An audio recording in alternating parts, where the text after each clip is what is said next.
part 2 of the Punter Show. Now we're going to have some good packages out, Matthew, which you and I will probably work out after the show and do all that. So just keep an eye out for packages to take you through for the next 4 weeks if you're not already on anything, which will have some little bonuses across the board and all that sort of business. So we'll come up with that and just keep checking out the site because there's going to be heaps of articles and all that sort of stuff. Matt's a little theme one around Twitter, which will be a daily thing, which we'll talk about in a sec. So yeah, we'll whilst it is a little bit of off-season stuff, we'll just be still doing lots of interesting things and talking about 35-year reunions and all that sort of business. There it was.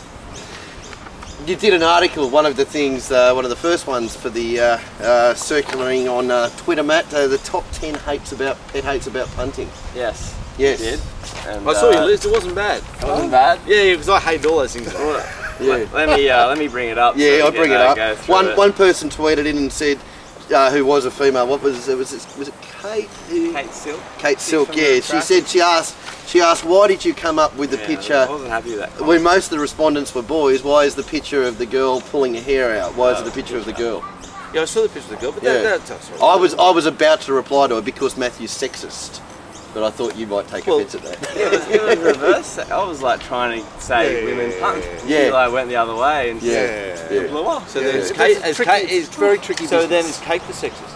Yeah, I thought so. See, I think Michelle Payne looked quite sexist with her. I think when Shane Anderson questioned us, i.e. me, about me putting Michelle Payne's stats up after she won the cup, and I said, well, these are the stats. You know, she's not the national. She's now not suddenly the best rider in the world. You are losing 15% profit on turnover if you're following them. Blah blah blah. And when Shane questioned me about doing that, I think that's sort of almost saying that I haven't got the right to question her because she's a female, which I think is actually reverse sexism. Yeah, it's political correct. I mean, I think, as Darren mentioned on the show, it's not because she's female, male, or transgender. It's because she's a rider, and because whatever. So. Yeah. Nevertheless, Horry keeps pointing out that they ride 50% of all track work and rides.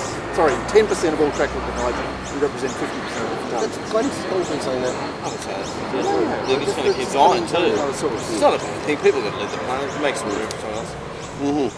All right, your top 10. I drove in. There's a car on top of its roof as I drove in, and everyone was just in tears crying, and I just fucking let loose as I was. How hard is it to fucking drive a car?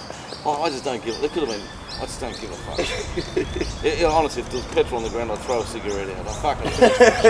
I'm just getting sick of everyone fucking hanging around. Right. So, can we go on with the top 10? Yeah, top 10. The top 10 are punting pet hates from 10 to 1. Number 10 from John Walter. When your horse is a late scratching and you want it pre-post or an all-in. That happened to him recently. Well, that's annoying. Very annoying. Number 9. When the TV broadcaster refers to tote overs, all these things overs on the New South Wales tote. It's fraudulent for starters because it's pari-mutuel and how they don't correct it, and they never do. Richard Freeman's the worst I've ever seen. You think he'd know better, and he doesn't. He's not But you think he'd know better. DK Weir runners reversing their form. Well, it's beyond belief. But good luck to him, because cup-winning trainer. Someone say that about Waller too.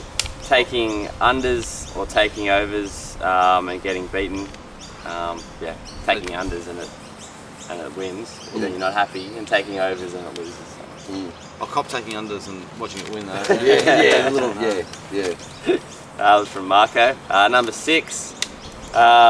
This is a good one. When you back the leader, who's supposed to get a soft lead in a 50 to 1 pop, who's never led, takes you on. Yeah, well, they probably back Cape Crusader on something. Yep. Number 5, not being able to get a bet on or bet with freedom, basically. Yeah, well, just torture.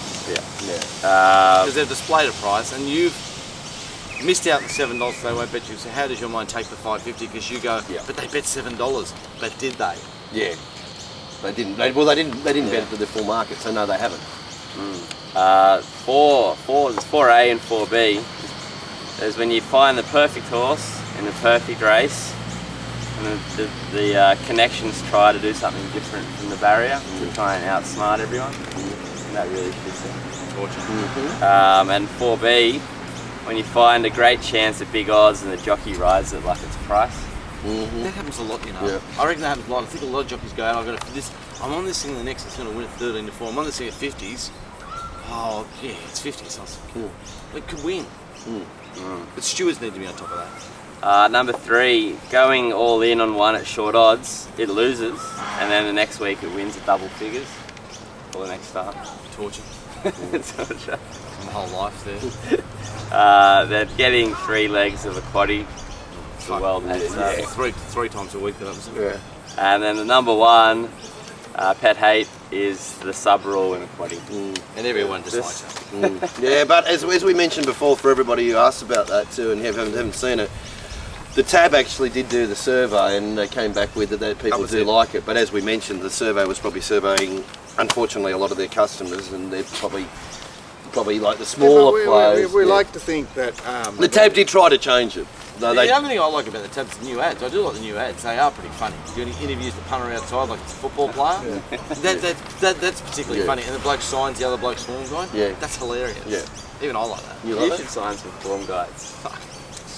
What about, did they come up there with pet hates when you've absolutely bet up and then they start betting, you've backed the horse into 50s into whatever it is, and then the jockeys decide to strike and then they have to start betting again. Or you back a greyhound and there's a towel left on the bunny. That makes you laugh. All these attentions are brought about by the fact that we're playing with amateurs as well. So the pros and the amateurs are in together. So the tab surveyed, and unfortunately most of the survey participants are amateurs. Yeah. So they go, yeah, give us gold. Yeah. Right. So we're professionals in a game, like constantly getting agitated by the fact that we're having to deal with amateurs. But they're part of their game. ATC. And we need them. ATC, you know, we need them to run the races and put the race on, but they don't know what they're doing. Well, we're not happy with the way that there's a bar in the middle of the betting ring. Yeah. It's a bar. It's not free drinks. I can. Yeah. What am I Fucking saying? expensive. But to the pro, it's come on. But you know, we're out of control. We don't have any control over that. I suppose we shouldn't have any control. We're customers. Yeah, but we remember a time where we had, like, you know, we were better catered for. I used to get a free race book, free lunch. Like everything was grouse. I don't know what happened at all. Moving on. Anyway, okay. Dan said, I think thrown out there what some of the worst rides were, and plenty of responses. Peter Hall on Tower of Lonro in the railway. Did you see the railway? I haven't seen the railway. What's it talking about? No, it sounded like a lot of people were blowing up about rides in the railway. Yeah, there's a bit of a on pace inside day at WA. Oh, is it? Old mate Up the inside, every Purana. Who's a new Group 1 winner up there? Not Waller's horse that won it? Grand Marshal didn't win. Not Grand Marshal, the Good Project. Good Project. He's a Group 1 winner now. It won the railway, did it? Yeah. Fantastic. Jeez, Waller's a machine, isn't he? I haven't even seen it. I saw it in the field there, and I went, oh, good project there. He's been racing well. Coming out of strong races. Yes, that clearly will signal to everyone that group. You know, there are Group 1s and there are Group 1s. That's right. As we mentioned before, it's silly to have that the same standing as the Cox Plate. It's a federation thing. You know what? That makes the ride on Siegfried even worse, because Siegfried was coming out of that Mullaguira form line from that race on Tuesday, which Mullaguira's gone on from, Good Project has gone on from, and Siegfried was given none on the back. Well, he's gone on from it. It's just that he wasn't given much. He was looking all right at the 200 metres. He wasn't looking much good in the last 200 metres. No. He's always tight. No, if he hasn't been destroyed. He's pretty seasoned. Peter said, great idea putting some of Hats of old columns up. Well done, love to hear the boys' thoughts on it. I haven't seen that. I've got bloody newspaper clippings. Well, actually, that's how Hats has sent them through. He's taken like a photo of them. And so where do you see them? On Twitter or on the website? Yeah, Tuesday. Whose website? Our website? Our website, puntershow.com.au. I should look at it. You should look at it occasionally. No, it's his. So every Tuesday we'll just put a little. I've got a bit of a bank of it. It's got a heap of columns. Yeah. Oh yeah. How did you get them? I just spoke to Hats about it.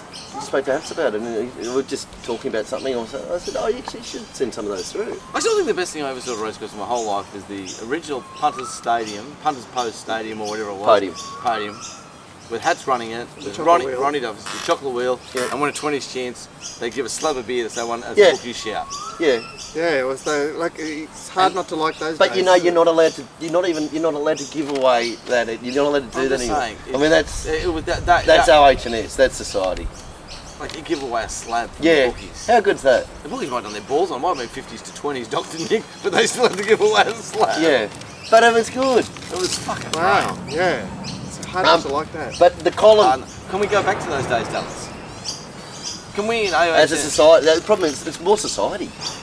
Yeah. It's a societal problem. Like, if you can't give away a fucking slab of beer when the 20s chance win. Why because can't it's you against- though? OH&S, that's the liquor law. laws or liquor laws But or if that's the something. law, can we I'm saying, can you go back? Taliban, ISIS, maybe. You know, get rid of the plastic notes and get the paper notes. Oh, yes, please. Just like all the old grey nerds. Just a lot of things, you know? The old 2 cents at the toll. The old toll bus. There's a few people that'd be Remember you opposing. used to peg it in, if you missed, you get another one? There'd be a few people opposing the plastic notes leaving though. They do have dual purpose at times. Yeah, but Hatz's column was it was from 1991, and it was based around the state government had just announced that they were going to have a casino, if not two. So take your mind back to 1991, and he said how terrific this is. You know, he created this fictitious character. Who now he didn't have to live anywhere. He could actually live at the casino because he'd get the rebate for betting at the casino in the room, and he could bet on 24-hour racing. You know, you could bet on trots from Trinidad, UK. It seems like Hat's tried this type of life. Yeah, but UK racing 24 hours, American racing, whatever, and the Huskies from Antarctica. But I mean, you think if we were reading that in 1991, we're going, oh yeah, as if you're going to be able to be betting on everything around the clock and all that sort of stuff. Now- It is exactly what it is now. Wow, so Back Apart to from the the Huskies. Future couldn't get it right, but Hats in 1991 could get Yeah, it's a 2015 bit right. changed. Apart from the rebate. Yeah, well, you know, but if you're a high roll at the casino, you know, like you're looked after. Yeah, Oh yeah. yeah. I don't get Have a look at it in as the early 80s. In the early 80s, a bloke who used to come to race like Chris Thornton is a terrific man and a good bloke. His family, his father's a good bookie, and he's a good racing guy, and he works still in the game. And I remember in the early 80s, he said to me, when did you start thinking about advertising to get people? He said, everyone thinks they can pick a winner. No, everyone thinks they know can't win, and it's hard to pick a winner. But we should do this thing where you get advertised that if you want to get 200 out of a horse, you just had to bet 3 rolls longer than SP. And I said, well, how are we going to win it? I said, well, if SP's 13-2 and we get $208, we get 5 blokes lane, and we get 3 rolls over SP, we'll just make a reverse book the other way. It was honestly Betfair Exchange. Yeah. Fucking 15 years before Yeah. anybody had ever thought of it. Yeah. But it was just and I remember thinking, oh, that was thinking, right, and then of course 20 years come by and then Betfair turned up and I was going, hang on, Chris thought about this 20 years ago, but the computers weren't computers. Yeah. No one had a mobile. Yeah. Let's just do it. What about that idea There are about smart people. What about that stupid idea that people thought betting on sports would be a good idea, Glenn? Do you want to just tell that story? It's story day. When I went to the rails, in like 18 months, I was one of the first people ever offered a sports licence. I said to the bloke, footy, who's going to Manly play Cronulla? You back Manly, back Cronulla? Who's going to bet on that? And if you had have had one of the early sports licences, I wouldn't be here, Dave. You'd be bluebird. you'd be bluebird. I said, who's going to bet on, like, you know? You'd bet on Oh, yeah, sport. and the bloke, you know, bet on that. Now they bet on whether the ref scratches his balls at walking off at half time. Or zombies attack or whatever. Zombies attack. attack. How's that bet going? I'm still on. I was looking at it the other day. Yeah, no, Zombies it's still alive. Still pending? Still pending. Yeah, I thought actually it was due. There was a cut-off point. What company was that? Sportsbet. Zombies I got attack. set. I think what was it? No, we got knocked back. No, but we did get on for some. Yeah, we got Yeah, We tried to back it to win 10,000. To win 10, I They think. gave us. to win. Oh, highlight of the week, I've got to say, Hawkesbury the day. Highlight of the week, Eric Conlon, who's just the best bookie. He's in his his 80s. You've got to come out and see Eric. He won't be here forever. Betting, wire netting. In fact, anyway, and he's had to drop off saying the monkeys are up because it's politically incorrect. Someone had to give him a tap because he used to stand there going, oh, the monkeys are up. And ever since, of course, we had the Adams Good with the ape theory, you know, you can't say the monkeys are up. But there he was at Hawkesbury, sitting there, completely gone. 483 degrees, and he goes, all day. You can back him to win a sheep station. That's all he said all day. You can back him to win a sheep station. Fucking it was great. Go, mate. Good man. Wow. I was trying to find a 20s chance to ask him for 30,000 on. Nathan Snow put out after Andrew Bensley said superb news from Racing New South Wales. Country and provincial championship finals next year will be run for 400,000, increase of 100. And Nathan Snow posed the very obvious question: will the extra 100,000 attract any better calibre of horse? Why do we top dress carnival races where they the best go anyway? It's a brilliant question. It's just an two and was it 2 and 5 or 3 and 5? The Hope's got 3 and 5. 3 and 5. The one that I think Shannon, who was responsible for the feed, got an extra 2 years. It's a long time, are isn't these it? Blake Shin's parents or something? Some relation to them. Some relation? It's far there, seems like far a long time, son doesn't it? combination. I mean, I know Right, that, yeah, so- wrong thing, all that, but 3 and So 5 they've been found years. guilty of administering excessive amounts of cobalt. There it is. So what's next? Who's next? Healing. Kavanagh and O'Brien and What decade are they going to do Moody? Anyone got any ideas? what's that, sorry? When's Moody come up? He's soon to, yeah, so that's all that. It was interesting that during the week, the RAD board said that they can actually get their prize money from the carnivals. This is not actually a statement on the cobalt thing, it's a statement on where Mark Kavanagh has gone from a trainer to it. Mark Kavanagh's total return that he has to get from prize money withheld for group and listed races was $660. That's all Mark Kavanagh made from group and listed This spring. this spring. Did he have any runners? Well, but I mean, if you So had his horses earned 6,600. in group and listed races, so he would have had one run. I think they paid him to 10th that day in Melbourne too. He's probably had one run 7th or something.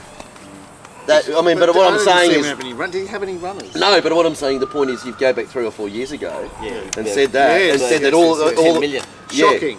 Yeah, well, 10 million that yeah, you know, like you'd think that you think he'd do more than run what's that, probably a 5th at best. year. Sounds like he's got a satellite stable. What's going on there? It's just not Well, fine. hasn't the whole thing just shut him down? Isn't that what's I happening? don't know, I mean, who knows? It's gone, whatever it is. I mean, that's quite an amazing number when you think about Apparently he's having a drink this afternoon with Matt Rudolph in the pub. it. Part 2. Stop it, mate.